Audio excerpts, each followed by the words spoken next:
감사드립니다. 저희 교회 학교에서 어린아이들이 우리 선생님들하고 함께 의논을 해가지고 1년에 한 4번 정도는 어른 예배에 좀 참석하고 싶다, 그렇게 얘기가 나와서 어린아이들의 지금 목소리가 들리는데 지금 4층에 아이들이 지금 모여 있습니다. 그래서 1년에 한 4번 정도는 우리 교회학교 어린아이들하고 함께 예배를 드리는 그런 차원에서 우리 어른들도 좀 긴장을 하셔야 될 필요가 있고, 또 아이들은 긴장을 안 해도 되니까 아이들은 괜찮습니다. 좀 떠들어도 괜찮은데 조금만 좀 참아줘 아이들아, 알았지? 너희들은 굉장히 아주 훌륭한 아이들이니까 잘 참을 수 있을 거야. 예, 감사합니다. 일반적으로 매년 그 10월 말경이 되게 되면 세계의 개신교회, 프로테스탄트 교회라고도 얘기를 합니다만, 개신교회가 함께 지키는 주일이 있습니다. 그것이 바로 종교개혁주일이라고 하는 겁니다. 정확히 종교개혁기념일은 10월 31일입니다. 1517년 10월 31일인데, 그래서 이제 오늘은 10월 30일이니까 그 10월 31일에서 가장 가까운 날의 전 주일에 종교개혁 기념주일로 예배를 드리게 되는데, 오늘이 바로 10월 30일 주일로 종교개혁 기념주일을 우리가 맞이하게 됐습니다. 벌써 종교개혁이 지나간 지가 벌써 1517년이니까 505년이 되었던 것을 우리가 기억을 하게 됩니다. 지금까지는 제가 종교개혁 주일 때 주로 그 마틴 루터라고 하는, 어떻게 보면 종교개혁의 선봉장이라고도 말할 수 있는 마틴 루터를 중심으로 한 종교개혁의 정신에 대해서 함께 계속해서 저희들이 지금까지 생각을 해왔었습니다. 잠시 종교개혁, 특별히 루터를 중심으로 한 종교개혁의 중심에 대한 것들을 잠시 한번 우리가 오늘 505주년이기도 해서 한번 되돌아보면 종교개혁의 정신, 아니면 핵심이 과연 무엇일까 하는 것에 대해서 몇 가지로 나눠서 말씀드린다면, 첫 번째가 뭐냐면 성경으로만이라고 하는 것이 있습니다. 솔라 스크립투라라고 하는 성경으로만. 지난 주일에도 제가 개혁의 신앙이라고 하는 제목으로 영국의 존 위클리프의 성경 번역에 대해서 그렇게 말씀을 드렸는데, 그는 성경을 영어로 번역했다라고 하는, 본래 성경은 구약 성경은 히브리어로, 신약 성경은 그리스어로, 히라보로 그렇게 쓰여져 있는데, 그 성경을 가지고 영어로, 옛날 우리 가톨릭 사람들은 다 라틴어로만 가지고 있었습니다만, 그걸 영어로 번역했다라고 하는 것 때문에 결국은 처형을 당하고 말았습니다. 그 이후에 마틴 루터가 종교개혁 운동을 일으키면서 성경을 번역을 하게 됩니다. 만약에 그게 조금 전에 번역했다고 한다면 아마 마틴 루터도 금방 처형을 당했을지도 몰랐을 겁니다. 그런데 이제 타이밍이 좀 잘 맞았다고도 볼 수가 있는데, 그 이후에 마틴 루터가 1500년대에 종교개혁을 일으키면서 1532년에 번역된 성경이 바로 독일어 성경입니다. 그 후에 이제 1611년에 보게 되면 영어 성경으로서 KJV라고 하는 킹 제임스 버전이라고 하는 그런 성경이 번역이 됐고, 그 이후로 계속해서 보게 되면 근대에 들어와서는 일본어 성경으로도 번역이 되고 한국어도 성경이 번역이 되는 그러한 것을 볼 수가 있습니다. 그러니까 개신교의 중요한 특징이 뭐냐? 성경이라고 하는 걸 굉장히 중요시한다는 거죠. 그러니까 말씀을 중요시하는, 성경과 말씀을 중요시하는, 그래서 나중에 보게 되면 이 개신교회는 말씀 중심의 교회가 가게 됩니다. 아마도 여러분들이 예배를 드리면서 설교 시간이 보통 시간보다 많이 길죠. 근데 그 이유가 뭐냐면 말씀을 중요시하는 개신교회의 전통이 있기 때문에 그런 것입니다. 이것이 바로 성경으로만이라고 하는 정신을 이어가는 것이라고 볼 수가 있습니다. 두 번째가 뭐냐면 믿음으로만이라고 하는 것은 이제 솔라 피데라고 하는 말을 쓰게 되는데, 오늘 제가 예배 부름에서도 읽었습니다만 로마서 1장 17절을 보게 되면, 복음에는 하나님의 의가 나타나서 믿음으로만 믿음에 이르게 하나니 기록된 바 오직 의인은 믿음으로 말미암아 살리라. 오직 의인은 믿음으로 말미암아 살리라. 이것이 어떻게 보면 우리 종교개혁의 가장 기본적으로 중요한 솔라 피데라고 하는, 믿음으로만이라고 하는 그런 겁니다. 로마서 5장 1절에도 보게 되면, 그러므로 우리가 믿음으로 의롭다 하심을 받았으니 우리 주 예수 그리스도로 말미암아 하나님과 화평을 누리자. 그렇게 되어 있습니다. 이게 뭐냐? 믿음으로 말미암아 의롭다 함을 받았다라고 하는 이 말은 믿음을 통해서 어떤 믿음을 가지고 있느냐? 예수님을 그리스도로 믿고 있는 그러한 믿음을 통해서 우리는 예수님의 십자가를 통해서 이제 구원을 받게 되는, 의롭다 하심을 받게 되는, 이제 그것이 바로 그리스도로 말미암아 하나님과 화평을 누리자. 지금까지는 하나님이 우리 인간과의 관계 속에서는 어떻게 보게 되면 에덴 동산에서 쫓겨나죠. 죄를 지어서 쫓겨나게 됩니다. 그리고 나서 이제 예수님의 십자가 사건을 통해서 하나님과 우리가 화해할 수 있는, 화평을 할 수 있는 그런 것을 누리게 되었다라고 하는 겁니다. 이것을 보통 우리는 신앙의인이라고 얘기를 하는데, 믿음으로 말미암아 의롭다 하심을 얻었다. 이것이 바로 종교개혁에서 일어난 중요한 사상이라고 볼 수가 있습니다.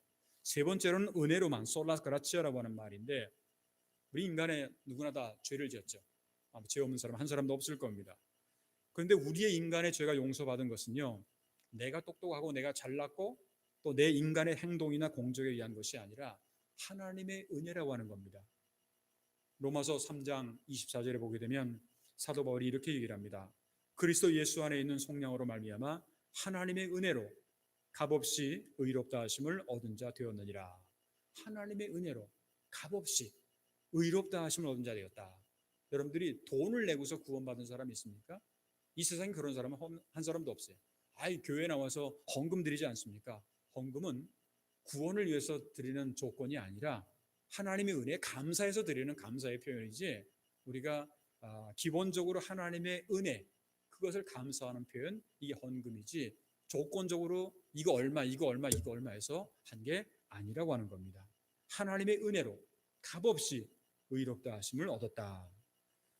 이런 은혜에 대한 사도 바울의 아주 유명한 고백이 있습니다. 그 고백이 뭐냐면, 저도 개인적으로 굉장히 좋아하는 성구입니다만, 고린도전서 15장 10절에 보게 되면, 그러나 내가 나 된 것은 하나님의 은혜로 된 것이니 내가 내게 주신 그의 은혜가 헛되지 아니하며 내가 모든 사도보다 더 많이 수고하였으나 내가 한 것이 아니요 오직 나와 함께 하신 하나님의 은혜로다. 내가 잘난 게 아니라는 거죠. 많은 수고를 했지만 내가 똑똑해서 내가 능력이 있어서 한 게 아니라고 하는 거예요. 이게 바로 하나님의 은혜로만. 이 세 가지는 굉장히 여러분들에게 잘 알려져 있는 건데, 또 한 가지를 말씀드린다고 한다면 만인 제사장주의라고 하는 것이 있습니다. 성경을 한 구절을 여러분들에게 인용해서 말씀드리면, 베드로전서 2장 9절을 보게 되면 이런 말씀이 기록되어 있습니다. 그러나 너희는 택하신 족속이요 왕같은 제사장들이요. 우리 보고 왕같은 제사장들이라고 얘기를 합니다. 거룩한 나라요 그의 소유가 된 백성이니 이는 너희를 어두운 데서 불러내어 그의 기이한 빛에 들어가게 하시니 아름다운 덕을 선포하게 하려 하심이라. 그렇게 말씀을 하고 있습니다. 우리가 이제 보통 기독교회를 얘기할 때 개신교회하고 카톨릭을 이렇게 구분을 좀 합니다. 근데 카톨릭 교회 같은 경우에는 그 성사라고 하는, 그 사크라멘토라고 하는 그런 그 성례전이라고 하는 것이 7개가 있습니다. 그런데 우리 개신교 같은 경우에는 2개가 있어요. 그 2개가 뭐냐면 세례하고 성만찬, 이 2개가 있는데, 근데 여러분들이 혹시나 여러 가지 텔레비를 통해서라든가 아니면 다른 분들을 통해서 들으신 경험이 있으리라고 생각을 합니다만, 카톨릭 교회, 천주교회에서는 보통 고백성사라고 하는 그 사크라멘토라고 하는 성례전이 있습니다. 그 고백성사라고 하는 것이 뭐냐면, 이제 우리가 죄를 많이 짓지 않습니까? 우리 사람들이 누구나 다. 그 죄를 짓게 되면 이제 카톨릭 교회에 가가지고 거기에 신부님이 계세요. 성직자가 계세요. 성직자가 계신 곳에 가가지고 직접 얼굴은 보지는 않지만 조그만 방에 들어가가지고 그분께 자기의 모든 죄를 고백하는 거예요. 그런 성직자를 통해서 이제 용서를 받게 되는, 물론 성직자 자신이 인간이 용서하는 건 아닙니다만 그렇게 신부를 통해서 고백성사를 하는 그런 것이 이제 일반적인 모습인데, 그런데 카톨릭은 그렇게 하지만 우리 개신교는 그렇게 하지 않는다라는 거죠. 하나님과 사람 사이에 예수 그리스도를 통해서 직접 하나님 앞에 서서 죄를 용서받는다라는 겁니다. 여러분들 이렇게 주일날 교회에 나와서 하나님 앞에 예배를 드리죠. 예배를 드리면서 우리의 잘못을 고백하죠. 그럼 우리의 죄가 용서받게 되는, 이거는 우리가 누구를 통해서가 아니에요. 직접 하나님과의 관계 속에서 예수 그리스도를 믿음으로 말미암아 용서를 받는다라는 겁니다. 바울은 디모데전서 2장 5절에 보게 되면 하나님은 한 분이시요 또 하나님과 사람 사이의 중보자도 한 분이시니 그 사람이신 그리스도 예수라. 다시 말하면 사람이 아닌 하나님과 사람 사이의 중보자 되시는 예수 그리스도를 통해서 모든 죄가 용서받고 구원받는 은혜가 주어진다라고 하는 겁니다. 이와 같이 조금 전에 말씀드렸던 성경으로만, 믿음으로만, 은혜로만, 만인 제사장주의, 요 네 가지가 사실 중세 종교개혁에 나타난 가장 중요한 사상입니다. 그런데 지난주에도 말씀을 드렸습니다만 종교개혁 운동이라고 하는 것은 1500년대, 다시 말하면 16세기에만 일어나는 것이 아니라 이미 구약 성경 시대에도 예언자들을 통해서, 때로는 왕들을 통해서 종교개혁이 일어난 것을 알 수가 있습니다.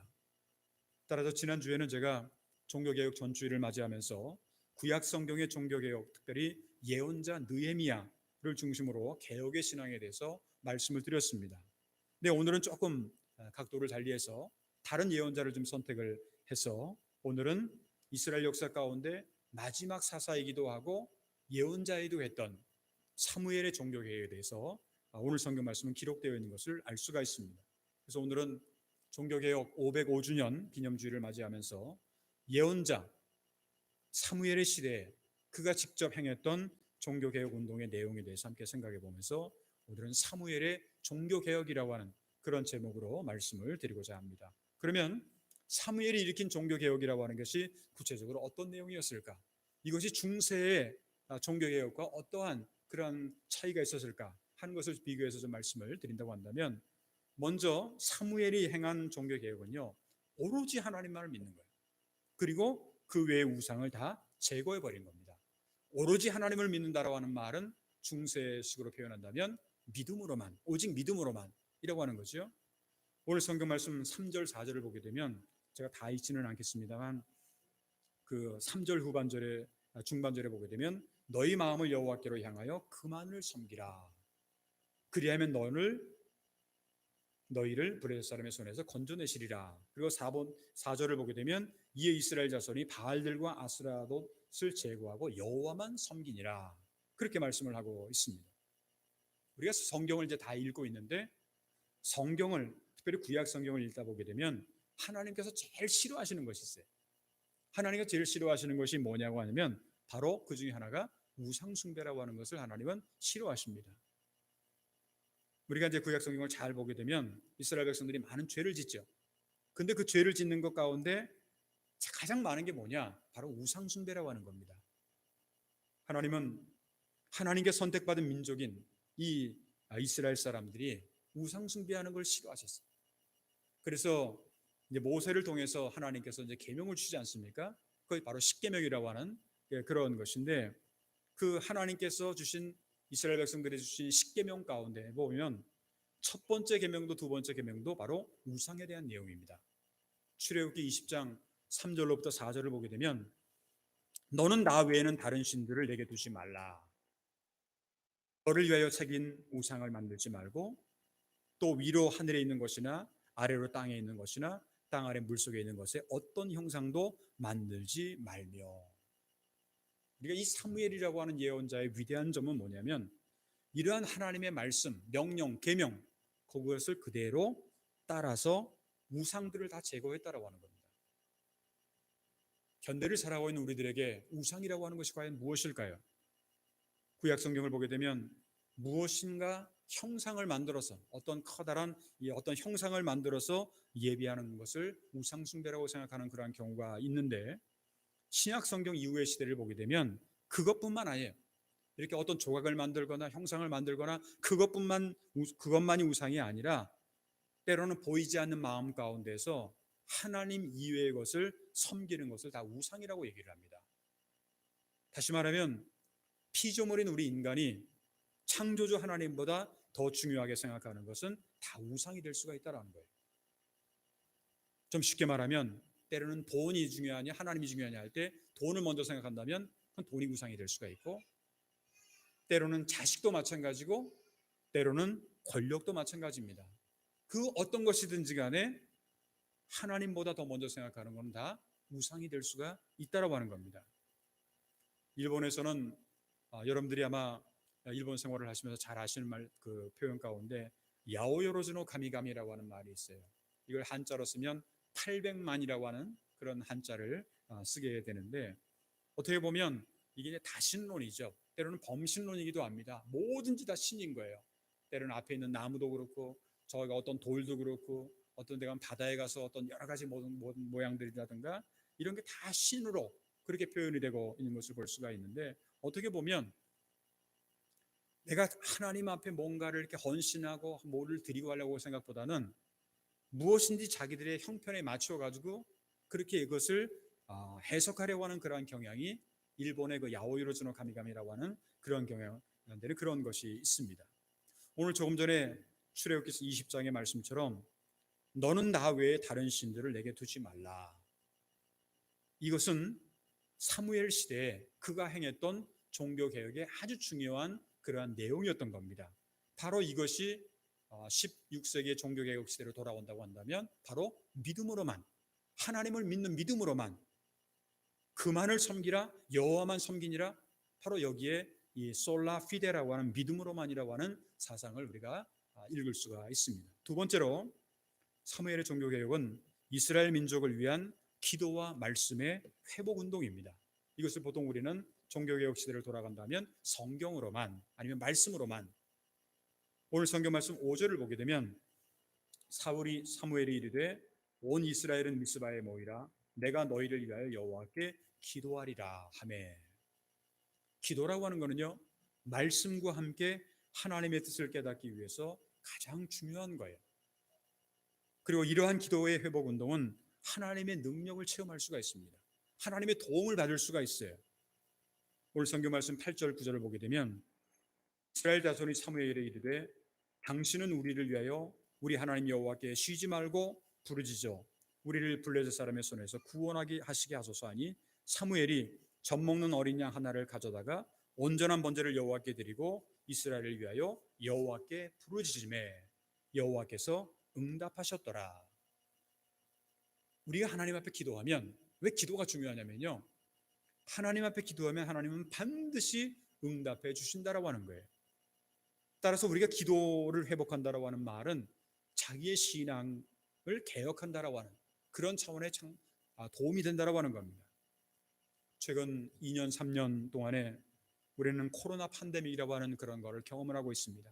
아직도 앞으로 어떻게 될지, 그리고 새로운 그런 변이종이 나타나고 있다라고 하는 그런 말을 들은 그런 상황 속에서 어려운 환경이긴 하지만, 그러나 너무너무 우리가 뭐 코로나 하면서 아무것도 못하는, 그렇게 변명을 하면서 때로는 기도도 하지 않고 말씀도 보지 않는, 근데 그래서 기도와 말씀을 혹시라도 우리는 경시해 오지는 않았는가? 우리는 사실은요, 어려우면 어려울수록, 어려운 시대일수록 하나님 앞에 우리는 기도해야 될 필요가 있습니다. 왜 그러느냐? 기도를 통해서 하나님의 능력을 체험하고 하나님의 도움을 받아야 되기 때문에 그렇습니다. 뿐만 아니라 눈앞에 있는 수많은 장애물들 얼마나 많아요. 그 모든 것들을 이겨나갈 수 있어야 된다는 겁니다. 특별히 이런 팬데믹 시대야말로 우리는 이런저런 변명을 하지 말고 오히려 신앙의 기본, 신앙의 기초로 돌아오지 않으면 안 된다는 거예요. 그러면 신앙의 기본, 기초라고 하는 게 도대체 뭘까요? 그것은 바로 말씀이에요. 하나님과의 대화인 기도입니다. 말씀과 기도라고 하는 거예요. 이 사도행전을 우리가 읽다 보게 되면 초대교회 사도들이, 성도들이 이제 많이 가면 갈수록 하루에 3,000명, 5,000명이 막 그렇게 회개하고 돌아오고 세례를 받고 하는 그런 사건들이 일어나지 않습니까? 근데 그렇게 하다 보니까 교회가 성장을 하는 건 좋아요. 사람들이 숫자가 많이 들어드는 건 좋은데, 그냥 와가지고 그냥 정신이 없는 거예요. 음식 만드는 것도 있고 여러 가지 있는 것도 있고. 근데 그러다 보니까 이거 사도들이 볼 때는 이게 교회의 본질이 아닌데, 모여가지고 이렇게 여러 가지 자기들끼리 떠들고 뭐하고 먹고 마시고 이게 본질이 아닌데 하는 그런 생각이 들어서, 이 사도들이 사실은 말씀과 그리고 기도의 봉사로 돌아오는 그런 모습을 볼 수가 있습니다. 이게 바로 사도행전 6장 4절에 있는 말씀인데, 사도들이 이렇게 얘기를 합니다. 우리는 오로지 기도하는 일과 말씀 사역에 힘쓰리라. 왜? 이게 가장 중요한 거니까. 교회에서 말씀과 기도가 없이 다른 것만 많이 있다고 한다면 이건 곤란하다는 거죠. 가장 교회의 기본이 뭐냐? 말씀과 기도예요. 그러다 보니까 사도들은 많은 사람들이 몇천 명, 몇몇 명씩 모이게 되면 그것보다는 정말 기도하고 말씀 사역하는 것이 중요하다라고 하는 그러한 생각을 해서 사도들이 우리는 오로지 기도하는 일과 말씀 사역에 힘쓸 테니까 당신들은 다른 거를 나눠서 갑시다 하는 그런 내용이었습니다. 우리가 오늘 성경 본문 말씀을 통해서 배울 수 있는, 특별히 사도 사무엘에게 배울 수 있는 것은요, 예언자로서 하나님과의 대화인 기도, 그리고 하나님께서 늘 주시는 말씀, 이것의 회복을 위해서 종교개혁운동을 실천했다라고 하는 겁니다. 이러한 기도와 말씀의 회복 운동이야말로 사무엘의 종교개혁의 중심이었다라고 하는 것을 알 수가 있습니다. 여기서 바로 우리는 종교개혁 시대의 성경으로만 라고 하는 그런 말씀을 우리가 읽을 수가 있습니다. 세 번째, 마지막으로 사무엘의 종교개혁은요, 이스라엘 백성들의 회개 운동으로서 하나님의 은혜를 구하는 것, 이것을 우리는 보통 은혜로만이라고도 그렇게 표현할 수가 있습니다. 오늘 성경 말씀 6절을 보게 되면 이런 말씀이 기록되어 있습니다. 그들이 미스바에 모여 물을 길어 여호와 앞에 붓고 그날 종일 금식하고 거기에서 이르되 우리가 여호와께 범죄하였나이다 하니라. 사무엘이 미스바에서 이스라엘 자손을 다스리니라. 왜 이스라엘 백성들이 이렇게 미스바에 모였을까요? 그것은 오늘 성경 말씀에 의하면 그날의 종일 금식하고라고 하는 표현을 하죠. 여러분들이 역사를 통해서, 특별히 구약 성경을 통해서 우리가 알 수 있는 것은 이스라엘 백성들이 금식을 하는 이유 중에 하나는 바로 회개하는 의미가 있습니다. 금식했다라는 말은 회개했다라고 하는 거예요. 그러니까 회개하면서 우리는 여호와께 범죄하였나이다, 그런 고백을 하는 거예요. 근데 이런 고백들이 굉장히 중요한 겁니다. 왜냐하면 우리가 회개의 고백을 통해서 용서받을 수가 있어요. 우리 어린아이들도 있습니다만 어린아이들이 어떤 거를 잘못하잖아요. 그러면 엄마한테 가가지고, 아빠한테 가가지고, 아빠 나 이거 좀 이렇게 했어, 잘못했어. 그럼 엄마가 너 이 자식이 이게 너 가만 안 둘 거야, 너 용서 못해, 이럴 부모가 어디 있어요? 그러냐? 아유 그래, 아빠한테 와서 엄마한테 와서 이렇게 말해줘서 고맙다. 그러니까 용서, 하나님 앞에서의 어떤 것도 다 용서가 된다라는 거예요. 왜 그 용서가 되느냐? 회개의 고백을 통해서 이게 가능하다라는 거죠. 회개의 고백을 통해서 용서받을 뿐만 아니라 하나님의 은혜를 체험할 수가 있어요. 자식이 와가지고, 부모에게 와가지고 자기 잘못을 고백하면은요, 그냥 있는 것 없는 것 다 주고 싶어요. 얼마나 고마워요. 자식이 와서 이렇게 부모에게. 저 같은 그런 경험이 사실 있습니다. 아이들이 와가지고 뭔가 이렇게 잘못했다고 얘기할 때는, 잘못했다고 얘기 안 할 때가 사실 더 많지만 얘기할 때는요, 너무너무 감사하더라고요. 그냥 있는 것 없는 거 다 주고 싶어요. 부모의 심정으로. 하나님도 마찬가지예요. 회개하면 그냥 다 그냥 주시고 싶은, 그게 바로 하나님의 은혜라고 하는 겁니다. 요한일서 1장 9절을 보게 되면, 만일 우리가 우리의 죄를 자백하면 그는 미쁘시고 의로우사 우리 죄를 사하시며 우리를 모든 불의에서 깨끗하게 하실 것이요. 참, 우리의 죄를 사하시며 우리의 모든 불의에서 깨끗하게 하실 것이라고 하는 이 말씀이 무슨 말이에요? 하나님이 우리에게 베푸시는 은혜라고 하는 것을 여기서 말씀하고 있다라고 하는 겁니다. 우리가 하나님 앞에 회개하면요, 하나님은 우리에게 은혜를 베풀어 주시고 그러한 은혜로 인해서 우리가 구원을 받게 되는데, 이 구원이야말로 하나님이 우리에게 주는 선물이라고 성경은 약속을 합니다. 에베소서 2장 8절에 보게 되면, 너희는 그 은혜에 의하여, 은혜로 인해서 믿음으로 말미암아 구원을 받았으니 이것은 너희에게서 난 것이 아니요 하나님의 선물이라. 이 세상에 하나님의 은혜를 경험하지 않는 사람은 한 사람도 없습니다. 여러분들 이 세상에 나가서 살아갈 때 공기를 비롯해서 자연환경, 여러 가지 모든 것들이 살아갈 수 있는 거는요, 여러분들이 자각을 못해서 그렇지 얼마나 많은 은혜가 있는지 모릅니다. 천지 만물을 창조하신 하나님께서 우리에게 얼마나 많은 은혜를 베풀어 주시고 있는가.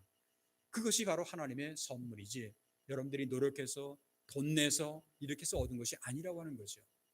여러분 돈을 내고 공기를 얻습니까? 그렇지 않잖아요. 하나님의 선물이 은혜로 나타나는 그런 것을 우리가 알 수가 있습니다. 사랑하는 성도 여러분, 우리 성도들이 정말 하나님께 사랑받고 인정받는 성도, 교회가 진정 하나님을 기쁘시게 하는 교회가 되기 위해서 우리에게 필요한 것은 오늘 예언자 사무엘을 통해서 보여주신 종교개혁의 내용, 다시 한번 보면 우상을 제거하고 하나님만을 믿는 것, 이것이 바로 믿음으로만, 두 번째로는 기도와 말씀의 회복의 운동, 이것이 바로 성서로만, 성경으로만, 그리고 회개 운동을 통해서 얻을 수 있는 하나님의 은혜, 바로 은혜로만, 이것이 바로 사무엘 시대 그리고 16세기 종교개혁 시대에 다 이어지고 있는 종교개혁의 내용인 것을 우리가 알 수가 있습니다. 간절히 바라기는 오늘 종교개혁 505주년 기념주일을 맞이하면서 구약 성경에 나타난 사무엘이 실천했던 종교개혁의 내용이 무엇인지 다시 한번 깨닫고 그 정신을 우리가 계승함으로 항상 하나님 앞에 인정받고 또 하나님 앞에 바른 믿음의 길을 걸어갈 수 있는 저와 여러분들의 앞으로의 신앙생활이 되시기를 주님의 이름으로 축원합니다. 기도하겠습니다. 역사의 주인이 되시는 거룩하신 하나님 아버지, 오늘 10월의 마지막 주일, 오늘 종교개혁 기념주일을 맞이하면서 오늘 몸된 교회에서 또한 각 가정에서 온라인을 통해서 하나님 앞에 예배를 드리게 하시니 감사를 드립니다.